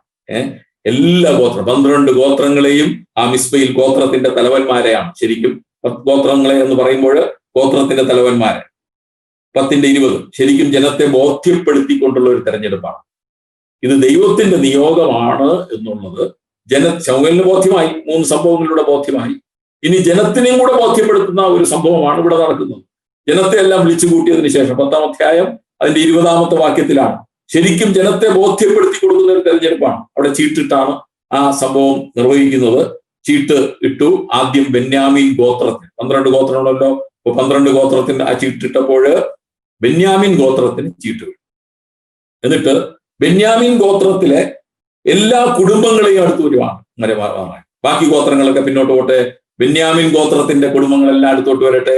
ഗോത്രങ്ങൾ എന്ന് പറയാം ആ ബെന്യാമീൻ ഗോത്രത്തിന്റെ കുലങ്ങൾ. ആ കുലത്തിലെ ഓരോ നേതാക്കന്മാരുണ്ടാകും, അതിന്റെ മൂപ്പന്മാരുണ്ടാകും. അവരായിരിക്കും മുന്നോട്ട് വന്നത്. അവരെ കാണെ തന്നെ അടുത്ത ചീട്ടിടുകയാണ്. ചീട്ട് മത്രി കുടുംബത്തിന് അല്ലേ 20-ാമത്തെ വാക്യത്തില് വരുമാറാക്കി. ബെന്യാമീൻ ഗോത്രത്തെ കുടുംബമായി അടുത്ത് വരുമാറാക്കി മത്രി കുടുംബത്തിന് ചീട്ട് വിടും. മത്രി കുടുംബത്തിന്. ഈ മത്രി കുടുംബത്തിൽപ്പെട്ടവനാണ് ശൗൽ. ഇനി മത്രി കുടുംബം ബാക്കി എല്ലാ കുലങ്ങളും പൊയ്ക്കോട്ടെ, മത്രി കുടുംബത്തിന്റെ ആൾക്കാർ മാത്രം ഇവിടെ നിൽക്കണം. അങ്ങനെ മത്രി കുടുംബത്തിലെ നിന്നിട്ട് ചീട്ടിടുകയാണ്. ചീട്ട് ശൗലിന് വീണു. ദൈവത്തിന്റെ തെരഞ്ഞെടുപ്പ് എന്ന് പറയുന്നത് അത് ജനത്തിന് ബോധ്യപ്പെടുത്തി കൊടുക്കുന്നത് ദൈവീകമായ രീതിയിൽ ഉള്ള ഒരു വഴിയിലൂടെയാണ്. ഇവിടെ എന്നെ ചിന്തിപ്പിച്ച ഒരു പ്രധാനപ്പെട്ട കാര്യം, ഈ ചീട്ട് ശൗലിന് വീണപ്പോൾ ശൗൽ അവിടെ ഇല്ല എന്നുള്ളതാണ്. അപ്പൊ ശൗൽ അതാരാണ്? ശൗൽ. ജനം അവിടെ ചോദിക്കുകയാണ്, അവൻ ഇവിടെ വന്നിട്ടുണ്ടോ? അപ്പോൾ അവിടെ ചോദിക്കുകയാണ്, അയാൾ ഇവിടെ വന്നിട്ടുണ്ടോ? അവിടെ വെളിപ്പെടുത്തി, ദൈവം വെളിപ്പെടുത്തുകയാണെന്ന് പറഞ്ഞാൽ ശമൂവേൽ പ്രവാചകൻ പറഞ്ഞു, അവൻ ഇപ്പോൾ ഇവിടെ ഇല്ല, പക്ഷെ അവൻ ഒരു സ്ഥലത്തുണ്ട്. എവിടെയാണ്? അവൻ സാമാനങ്ങളുടെ ഇടയിൽ ഒളിച്ചിരിക്കുകയാണ്. ശൗലിന്റെ പ്രത്യേകത നോക്കിക്കോളണേ. ദൈവം അഭിഷേകം ചെയ്തു. അഭിഷേകത്തെക്കുറിച്ചുള്ള എല്ലാ ബോധ്യവും കൊടുത്തിട്ട് ഇവിടെ രാജാവിനെ തിരഞ്ഞെടുക്കുന്ന പ്രക്രിയ നടക്കുമ്പോൾ ശൗൽ എന്നവിടെ ഇരിക്കുകയാണ്, സാമാനങ്ങളുടെ ഇടയിൽ ചെന്ന് ഒളിച്ചിരിക്കുക, എന്നെ ആരും കണ്ടുപിടിക്കരുത്. ദൈവത്തിന്റെ നിയോഗം ശരിക്കും ബോധ്യപ്പെട്ടിട്ടും അതിനെ ഒരു അംഗീകരിച്ച് അത് സ്വീകരിച്ച് മുന്നോട്ട് വരുന്നതിനുള്ള ഒരു വിഷണ്ണ മനോഭാവമാണ് നമുക്ക് ഈ ശൗലില് ആദ്യമായിട്ട് കാണുവാനായിട്ട് കഴിയും. ഇവിടെ ശൗലിന്റെ താല്പര്യപ്രകാരമല്ല ഈ തെരഞ്ഞെടുപ്പ് നടക്കുന്നത്, ദൈവത്തിന്റെ താല്പര്യപ്രകാരമാണ്. ശൗൽ അവിടെ, ഞാൻ നേരത്തെ പറഞ്ഞല്ലോ, ശൗൽ വീട്ടിൽ ചെന്ന് കയറുമ്പോൾ ഈ നിയോഗത്തെ കുറിച്ച് ആരെടുത്തും പറഞ്ഞില്ല, തന്റെ പിതാവിനോട് പോലും പറയുന്നില്ല. ഇളയപ്പൻ ചോദിച്ചിട്ട് ആ കാര്യമൊന്നും പറയുന്നില്ല, ഭൃത്യനോടും പറഞ്ഞു കാണില്ല, തന്റെ കൂടെ വന്ന ഭൃത്യനോട് പോലും പറഞ്ഞില്ല. അവസാനം ഇവിടെ ശമൂവേൽ തന്നെ അത് വെളിപ്പെടുത്തിയപ്പോൾ അവൻ ചെന്ന് ഒളിച്ചിരിക്കുകയാണ്. ദൈവത്തിന്റെ നിയോഗം നാം ശരിക്കും ബോധ്യപ്പെട്ട് അതിനെ നമ്മൾ ജനത്തിനും കൂടെ ബോധ്യപ്പെടുത്തി വരുമ്പോൾ പിന്നെയും ഒളിച്ചിരിക്കുന്നത് എന്തായാലും ശരിയായ കാര്യമല്ല. എന്നാൽ ശൗലിന്റെ ലജ്ജാശീലം എന്തുകൊണ്ടോ അവൻ ശൗല് ഒളിച്ചു എന്ന് മാത്രമേ നമുക്ക് കാണാനായിട്ട് സാധിക്കൂ. ഉടനെ അവരെല്ലാം കൂടെ ചെന്ന് ശൗലിനെ കൊണ്ടുവന്ന് അവിടെ മധ്യം നിർത്തിയപ്പോഴേ ശമൂവേൽ അവിടെ പറയുന്ന കാര്യമുണ്ട്. അവൻ ജനത്തിലെല്ലാവരെക്കാളും തോൾ മുതൽ പൊക്കമുള്ളവൻ. അവിടെ ശൗൽ അങ്ങനെയാണ് അവിടെ വിളിച്ചു പറഞ്ഞത്. അപ്പോൾ ശൗൽ സർവ്വജനത്തോടും, 24-ാം വാക്യം, സർവ്വജനത്തോടും യഹോവ തെരഞ്ഞെടുത്തവനെ നിങ്ങൾ കാണുന്നുവോ? സർവ്വജനത്തിലും അവനെ പോലെ ഒരുത്തനുമില്ലല്ലോ എന്ന് പറഞ്ഞു. ജനമെല്ലാം രാജാവേ ജയ ജയ എന്ന് ആർത്തു. നോക്കിയേ, ദൈവത്തിന്റെ തെരഞ്ഞെടുപ്പ് എപ്പോഴും യോഗ്യമായ തെരഞ്ഞെടുപ്പ്. അവനെക്കുറിച്ച് പിന്നെ ജനത്തിന് മറ്റു തെരഞ്ഞെടുപ്പിനെ സംബന്ധിച്ച് ഒരു കുറ്റങ്ങളൊന്നും പറയുവാനായിട്ട് കഴിയുകയില്ല. എന്ന് പറഞ്ഞാൽ യവൻ മറ്റുള്ളവരെക്കാൾ തോൾ മുതൽ പൊക്കമുള്ളവരെന്ന് പറഞ്ഞാൽ എന്താ മനസ്സിലാക്കേണ്ടത്? മറ്റുള്ളവരെല്ലാം യവനേക്കാൾ പൊക്കം കുറഞ്ഞവരാ. നിങ്ങളുടെ കൂട്ടത്തിൽ ഏറ്റവും യോഗ്യനായവനെയാണ് നിങ്ങളുടെ ഹിതമനുസരിച്ച് ദൈവം ഇതാ നിങ്ങൾക്ക് തന്നിരിക്കുന്നത്. ഇതിൽ പിന്നെ നിങ്ങൾ യാതൊരു തരത്തിലും തർക്കുത്തരത്തിനും യാതൊരു അവകാശം. ആ തെരഞ്ഞെടുപ്പിന്റെ രീതിയൊക്കെ അങ്ങനെയാണ്. അതിനെക്കുറിച്ച് ജനത്തിന് ബോധ്യം വന്നു കഴിഞ്ഞു. മാത്രമല്ല അവിടെ ശമൂവേൽ പ്രത്യേകം എടുത്ത് പറയുന്ന കാര്യം ഇതാണ്: നിങ്ങളെക്കാൾ തോൾ മുതൽ പൊക്കണം എന്ന് പറഞ്ഞാൽ അവനേക്കാൾ ബാക്കി എല്ലാവരും താണവരാ. അവനാണ് ഇനി ഉയർന്നവൻ. ദൈവം തെരഞ്ഞെടുത്തവൻ ഉയർന്നവൻ തന്നെയാണ്. മറ്റുള്ളവരെല്ലാവരും തോൾ മുതൽ പൊക്കം കുറഞ്ഞവരാണ്. ഇത് ജനത്തിന് ബോധ്യമായി. ജനമെല്ലാം ജയ ജയ എന്ന് ആർത്തുകൊണ്ട് അവിടെ ആ മാനുഷിക ബുദ്ധിക്കും ബോധ്യം വരുത്തുന്ന തരത്തിൽ ദൈവം പ്രവർത്തിക്കുന്നത് നമുക്കവിടെ കാണുവാനായിട്ട് സാധിക്കും. തുടർന്ന് അവിടെ ചെയ്യുന്ന കാര്യം, അതിന്റെ താഴെയുള്ള ഭാഗങ്ങൾ വായിക്കുന്നുണ്ട്. രാജാവിന്റെ കർത്തവ്യം എന്താണ്?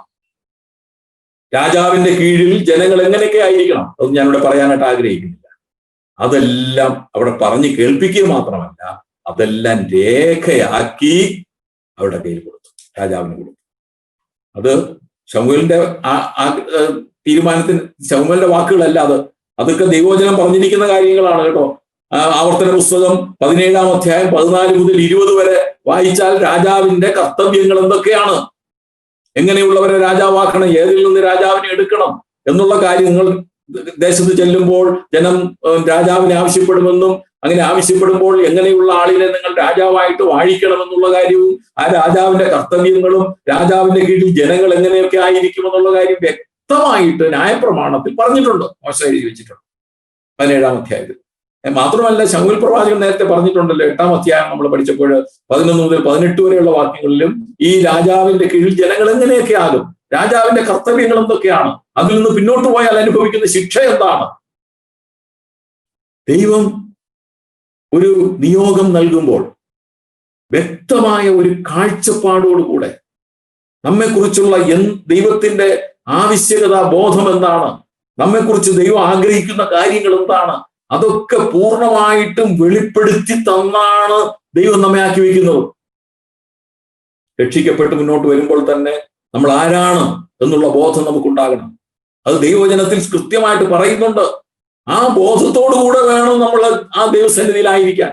മാത്രമല്ല, ആ ദൈവസന്നിധിയിൽ നാം മറ്റുള്ളവരുടെ മുമ്പാകെ നമ്മൾ എങ്ങനെയായിരിക്കണം, അതുമല്ല, ദൈവം തിരഞ്ഞെടുക്കുന്ന ഒരു വ്യക്തിയോട് മറ്റുള്ളവർ കാണിക്കേണ്ട മനോഭാവം എങ്ങനെയായിരിക്കണം, ഇതെല്ലാം വ്യക്തമായിട്ട് തിരുവചനത്തിൽ പറയും. അതൊക്കെ ഇവിടെ വായിച്ച് കേൾപ്പിച്ചിട്ട് വായിച്ച് കേൾപ്പിച്ചെന്ന് പറഞ്ഞിട്ട് അതിനെല്ലാം രേഖയാക്കി ശമൂവേൽ പ്രവാചകൻ അവിടെ വയ്ക്കുകയാണ്. ദൈവം തിരഞ്ഞെടുത്തവരെ പൊതുസഭയ്ക്ക് വെളിപ്പെടുത്തി കൊടുക്കേണ്ടത് ആവശ്യമാണ്. എന്നാൽ ഇവിടെ കാണുന്ന മറ്റൊരു സംഭവമുണ്ട്. അതുകൂടെ പറഞ്ഞ് ഞാൻ ഇന്നത്തെ ക്ലാസ് മതിയാക്കാനാണ് ആഗ്രഹിക്കുന്നത്. ഇവിടെ സംഭവിക്കുന്ന ഒരു പ്രത്യേകമായ സംഭവം ഇവിടെ എല്ലാം പറഞ്ഞ ജനം, അതിനുശേഷം ശമൂവേൽ 25-ാമത്തെ വാക്യം, 10-ാം അധ്യായം 25-ാമത്തെ വാക്യം, അതിന്റെ ശേഷം ശമൂവേൽ രാജധർമ്മം ജനത്തെ പറഞ്ഞു കേൾപ്പിച്ചു, അതൊരു പുസ്തകത്തിൽ എഴുതി യഹോവയുടെ സന്നിധിയിൽ വെച്ചു. പിന്നെ ശമൂവേൽ ജനത്തെ എല്ലാം വീട്ടിലേക്ക് പറഞ്ഞയച്ചു. ശൗലും ഗിബയിൽ തന്റെ വീട്ടിലേക്ക് പോയി. ദൈവം മനസ്സിൽ തോന്നിച്ച ഒരു ആൾക്കൂട്ടവും അവനോടുകൂടെ പോയി. കുറെ പേര് അവനോടുകൂടെ പോയി എന്ന് ദൈവം മനസ്സിൽ തോന്നിച്ച കുറെ. എന്നിട്ട് അവിടെ 77-ാമത്തെ വാക്യം നോക്കിക്കോളൂ. എന്നാൽ ചില നീചന്മാർ ഇവൻ നമ്മെ എങ്ങനെ രക്ഷിക്കും എന്ന് പറഞ്ഞ് അവനെ ധിക്കരിച്ചു, അവന് കാഴ്ച കൊണ്ടുവരാതിരുന്നു. അടുത്ത വാക്യം കൂടെ ശ്രദ്ധിച്ചോളണം. അവനോ അത് കൂട്ടാക്കിയില്ല. ദൈവത്തിന്റെ നിയോഗത്തെ അലക്ഷ്യമായിട്ട് കരുതുന്ന ഒരു കൂട്ടം ജനത. ഇവിടെ ആരെയാ? ശൗലിനെയാണോ അവർ ധിക്കരിച്ചത്? ശൗലിനെയാണോ ധിക്കരിച്ചത്? തീർച്ചയായിട്ടും അല്ല. ദൈവം അഭിഷേകം ചെയ്ത് ജനത്തിന് ശരിയായ തരത്തിൽ ബോധ്യം വരത്തക്കവണ്ണം ദൈവം നിയോഗിച്ച ആ വ്യക്തി, അവരെ കുറിച്ച് ദൈവജനത്തിൽ എടുത്തു വെച്ചിരിക്കുന്ന ഒരു വാക്ക് നമുക്ക് പലപ്പോഴും ഉച്ചരിക്കാൻ മടിക്കുന്ന വാക്കാണ്. എന്താണ്? ചില നീചന്മാർ ഇവൻ നമ്മെ എങ്ങനെ രക്ഷിക്കും എന്ന് പറഞ്ഞ് അവരെ കൂട്ടാക്കുന്നില്ല. ഇവിടെ അവർ ചെയ്തില്ല, അവർ കൂട്ടാക്കിയില്ല. അത് ദൈവത്തിന്റെ മുന്നിൽ ഏറ്റവും ഗുരുതരമായ ഒരു തെറ്റ് തന്നെയാണ്. ദൈവം നിയോഗിക്കുന്നവരെ, ദൈവം ആക്കി വെക്കുന്നവരെ, അല്ലെങ്കിൽ ദൈവത്താൽ വിളിക്കപ്പെട്ടവരെ അവഗണിക്കുകയും അവരെ പരിഹസിക്കുകയും അല്ലെങ്കിൽ അവരുടെ കാര്യങ്ങൾ, അവരുടെ നിയോഗിക്കപ്പെട്ടിരിക്കുന്ന കാര്യങ്ങളിൽ സഹകരിക്കാതിരിക്കുകയൊക്കെ ചെയ്യുന്നത് ദൈവവചനപ്രകാരം തെറ്റ് തന്നെയാണ്. അതാണ് ഇവിടെ പറയുന്നത്. നീചന്മാരെന്നാണ് അവരെ കുറിച്ച് പറയുന്നത്. ദൈവം നിയോഗിക്കുന്നവരെ നിന്ദിക്കുന്നതിനുള്ള ശിക്ഷ എന്താണെന്നുള്ളതൊക്കെ ദൈവവചനത്തിൽ കൃത്യമായിട്ട് പറയുന്നു. അതിന് നിരവധി ഉദാഹരണങ്ങളുണ്ട്. ദൈവം മോശയ്ക്കെതിരെ വന്നവരെ ദൈവം എങ്ങനെയാണ് പെരുമാറിയത്, മിര്യാമിനെയും അഹരോനെയും കുറിച്ചൊക്കെ നമ്മൾ വായിച്ചാൽ അതൊക്കെ കാണാനായിട്ട് കഴിയും. അതുപോലെ തന്നെ മൊർദെഖായിക്കെതിരായിട്ട്, അല്ലെ, മൊർദെഖായിയെ നശിപ്പിക്കാനായിട്ട് ആ രാജകൊട്ടാരത്തിലുള്ള ഒരാൾ തന്നെ മുന്നോട്ട് വന്നു, ഹാമാൻ. യഹൂദന്മാരെ നശിപ്പിക്കുക മാത്രമല്ല, ഈ മൊർദെഖായിയെ എങ്ങനെ നശിപ്പിക്കണമെന്നുള്ള തരത്തിൽ മുന്നോട്ട് വന്ന ആ മൊർദെഖായിയോടുള്ള വിരോധ നിമിത്തമാണ് യഹൂദ ജനത്തിന് മുഴുവൻ ബാധിക്കത്തക്കവണ്ണമുള്ള ഒരു നിയമം എഴുതി ഉണ്ടാക്കിയത്. ദൈവം എങ്ങനെ ഇടപെട്ടു? ഹാമാന് സംഭവിച്ച, അവന്റെ കുടുംബത്തിന് സംഭവിച്ചത് എത്രയോ ഭയാനകരമായ. ദൈവം അങ്ങനെയുള്ളവരെ, ദൈവത്തിനും ദൈവജനത്തിനും എതിരായിട്ട്, ദൈവം നിയോഗിക്കപ്പെട്ടവർക്ക് എതിരായിട്ട് വരുന്നവരെ, അവർക്കെതിരായി നിൽക്കുന്നവരെ ദൈവവചനത്തിൽ പറഞ്ഞിരിക്കുന്നു നീചന്മാരെന്നാണ്. പ്രിയമുള്ളവരെ, നമ്മൾ ആരും അങ്ങനെ ആകാതിരിക്കാൻ തക്കവണ്ണം ഇടയാകട്ടെ. ദൈവത്തിന്റെ നിയോഗങ്ങളും ദൈവത്തിന്റെ അഭിഷിക്തന്മാരെയും ദൈവം ആക്കി വയ്ക്കുന്നവരെയും ഒക്കെ പൂർണ്ണ മനസ്സോടെ സ്വീകരിക്കുന്നവരും അവരെ അനുസരിക്കുന്നവരും അവർക്ക് ബഹുമാനം കൊടുക്കുന്നവരും ആയിരിക്കാൻ തക്കവണ്ണം ദൈവം നമ്മെ ഓരോരുത്തരെയും സഹായിക്കുമാറാകട്ടെ. എന്നാൽ ഇവിടെ ശൗലിനെ കുറിച്ച് പറയുന്ന ഒരു പ്രത്യേക വാക്കുകൂടെ ഉണ്ട്. ഈ ജനം ശരിക്കും നീചന്മാരെന്ന് പറഞ്ഞാൽ അവരൊരു ഭിന്നിപ്പുണ്ടാക്കിയ, സഭയിൽ ഭിന്നിപ്പുണ്ടാക്കുന്നവരെ എന്ത് ചെയ്യണമെന്ന് തീത്തോസിന്റെ ലേഖനത്തിൽ പറയുന്നുണ്ട്. തീത്തോസ് ലേഖനം 3-ാം അധ്യായത്തിലാണെന്ന്, 3-ാം അധ്യായം 10-ാം വാക്യത്തില് 1-2 വട്ടം അവരെ ഉപദേശിച്ച ശേഷം, അവരെ താക്കീത് ചെയ്ത ശേഷം അവരെ പുറത്താക്കി കളയുക എന്നാണ് പറയുന്നത്. അത് പുതിയ നിയമത്തിൽ പറയുന്ന കാര്യമാണ്. എന്നാൽ ഇവിടെ ഒരു പ്രത്യേകമായ ഒരു കാര്യം പറയുന്നുണ്ട്. കാഴ്ചകൊണ്ട് അവനോ അത് ഗണ്യമാക്കിയില്ല. ആര്? ഇവരിൽ നിന്ന് ഇവനെങ്ങനെ രക്ഷിക്കുമെന്ന് പറഞ്ഞ് ഈ ശൗലിന്റെ നേരെ, ദൈവം നിയോഗിച്ച ശൗലിന്റെ നേരെ ആക്ഷേപിക്കുകയാ, അവനെ പരിഹസിക്കുകയാ. പരിഹസിച്ചപ്പോൾ ശൗൽ എടുത്ത നിലപാട്, അവനോ അത് കാര്യമാക്കിയില്ല. പ്രിയമുള്ളവരെ, ദൈവത്താൽ നിയോഗിക്കപ്പെട്ടവരെ, ദൈവം വിളിക്കുന്നവർക്ക് ഈ ലോകത്തിൽ നിന്നുണ്ടാകുന്ന അനുഭവങ്ങളൊക്കെ ഇതായിരിക്കാം. എല്ലാവരും അനുകൂലമായ ഒരു കാര്യം നമുക്കുണ്ടാകില്ല. ഒരുപാട് പരിഹാസവും നിന്നയും ഒക്കെ നമുക്കുണ്ടാകും. ദൈവികമായ ശുശ്രൂഷകളിൽ നിയോഗിക്കുന്നവരുടെ കാര്യം മാത്രമല്ല ഞാൻ പറയുന്നത്. രക്ഷിക്കപ്പെട്ട് മുന്നോട്ട് വരുന്നവരുടെ കാര്യങ്ങൾ മൊത്തമായിട്ട് എടുത്താലും അവർക്കൊക്കെ ഈ ലോകത്തിൽ ഇങ്ങനെയുള്ള അനുഭവങ്ങൾ ഉണ്ടാകും. അവർ ദൈവസന്നിധിയിൽ നീചന്മാരാണ്. എന്നാൽ അവർക്കെതിരെ ഒരു ശിക്ഷാ നടപടിയും എടുക്കുവാൻ നമുക്ക് അനുവാദമില്ല. എന്ന് പറഞ്ഞാൽ മനസ്സിലായോ? അവരെ ശാസിക്കുവാനോ അവരെ ശരിക്കും എന്തെങ്കിലും പറഞ്ഞ് അവരെ നമ്മുടേതായ ഒരു ശിക്ഷയിലേക്ക് വിധിക്കുവാനോ നമുക്ക് അധികാരം. കർത്താവായ യേശു ക്രിസ്തു ഭൂമിയിലായിരുന്നപ്പോൾ ഈ നമുക്ക് എല്ലാവർക്കും അറിയാവുന്ന ഒരു സംഭവമാണല്ലോ. അവൻ അവിടുന്ന് ഗദരദേശത്തേക്ക് പോകുന്ന ആ സംഭവം. ആ പോകുന്ന സംഭവം രണ്ട് കാര്യങ്ങൾ അവൻ നടക്കുന്നുണ്ട്. ഒന്ന്, ആ രക്തസ്രാവം ബാധിച്ച സ്ത്രീ വന്ന് തൊട്ട് സൗഖ്യമാകും.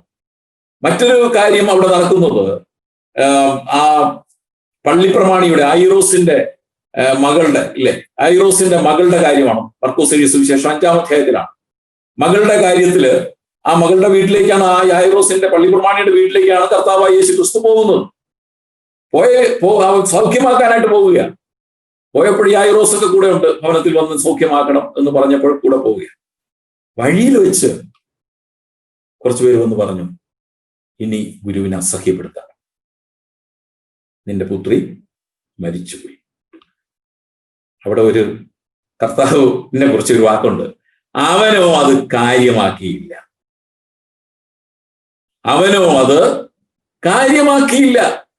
എന്നിട്ട് യായിറോസിനോട് പറഞ്ഞു, ഭയപ്പെടേണ്ട, നീ ദൈവത്തിൽ വിശ്വസിക്കുക മാത്രം ചെയ്യുക. പ്രിയമുള്ളവരെ, നമുക്കെതിരായിട്ട് വരുന്ന പല പ്രശ്നങ്ങൾ, പല കഷ്ടങ്ങൾ, പല ബുദ്ധിമുട്ടുകൾ, പല ഉപദേശങ്ങൾ, നമുക്കെതിരെയുള്ള ആലോചനകൾ, ഇതൊക്കെ നാം അതിനെ കുറിച്ച് ഭാരപ്പെടുവാനും പ്രയാസപ്പെടുവാനും അതിനുള്ള മറ്റു നടപടികൾ എടുക്കുവാനും പോയാൽ നമുക്ക് ദൈവത്തിന്റെ പ്രവർത്തനങ്ങളൊന്നും ചെയ്യാനായിട്ട് കഴിയുക. പല കാര്യങ്ങൾ നമ്മൾ കാര്യമാക്കാതെ പോകും. കർത്താവ് അതിനെ പറഞ്ഞതൊന്നും കാര്യമാക്കിയില്ല. അതിനെ അങ്ങ് അവഗണിക്കുക. കാര്യമാക്കാതെ ചെയ്യേണ്ട കാര്യങ്ങൾ നീ ഭയപ്പെടേണ്ട, ദൈവത്തിൽ വിശ്വസിക്കുക മാത്രം ചെയ്യുക. അവിടെ ചെന്ന് ചെയ്ത കാര്യം നമുക്ക് അറിയാവുന്നതാണ്. പ്രിയമുള്ളവരെ, ഇവിടെ ആ അവസാനം അഭിഷേകം ചെയ്തപ്പോൾ ആദ്യം തന്നെ ഈ ശൗലിന്റെ ജീവിതത്തില് ഒരു എതിർപ്പുണ്ടാകുന്നതാണ് നമുക്ക് കാണുവാനായിട്ട് കഴിഞ്ഞത്. ഞാനിവിടെ നിർത്തിയിട്ട് അടുത്ത ഭാഗത്തിലേക്ക് കടന്നാല് ഇന്ന് തീർക്കുവാനായിട്ട് കഴിയുക. ദൈവത്തിന്റെ നിയോഗം അത് മറച്ചുവെക്കുന്നതിനുള്ളതല്ല. ദൈവം നമ്മെ വിളിച്ചിരിക്കുന്നത് നാം വെറുതെ ഒളിച്ചു ജീവിക്കുന്നതിന് വേണ്ടിയല്ല. മറ്റുള്ളവരുടെ മുമ്പാകെ നാം വെളിപ്പെടണം, ദൈവത്തെ വെളിപ്പെടുത്തണം, നമ്മുടെ നിയോഗം വെളിപ്പെടുത്തണം. അത് ആവശ്യമാണ്. ദൈവം നമുക്ക് ശരിയായ ബോധ്യം തരും. അതിനുള്ള വഴികളൊക്കെ നമ്മുടെ ജീവിതത്തിൽ ഉണ്ടാകും. ആ 3 സംഭവങ്ങളും നമ്മൾ കണ്ടു കഴിഞ്ഞതാണ്. പലതരത്തിലുള്ള അനുഭവങ്ങളാണ് നമ്മുടെ ക്രിസ്തീയ ജീവിതത്തിൽ ഉണ്ടാകുവാനായിട്ടുള്ള സാധ്യത. അതിലൊക്കെ നാം ഭയപ്പെടാതെ മുന്നോട്ട് പോകേണ്ടത് ആവശ്യമാണ്. പ്രിയമുള്ളവരെ, ഇത് 2ാമത്തെ ഈ നിയോഗമാണ്. എന്ന് പറഞ്ഞാൽ ഇനി ഒന്നും കൂടെ ഉണ്ട്. ശൗലിനെ രാജാവായിട്ട് ഉറപ്പിക്കാൻ ഒരു സന്ദർഭം, അതിന് ഒരു സംഭവം കൂടെ നടന്നാലേ ഈ രാജ്യത്വം ഉറപ്പിക്കാനായിട്ട് പറ്റും. ദൈവനിയോഗമൊക്കെ ഉണ്ടായി, ജനത്തിന് ബോധ്യപ്പെടുത്തുകയൊക്കെ ചെയ്തു. എന്നാൽ നിന്റെ ഭാഗത്ത് നിന്ന് നീ യോഗ്യനാണെന്ന് തെളിയിക്കേണ്ട ചില കാര്യങ്ങളിലൂടെ ഉണ്ടാകണം.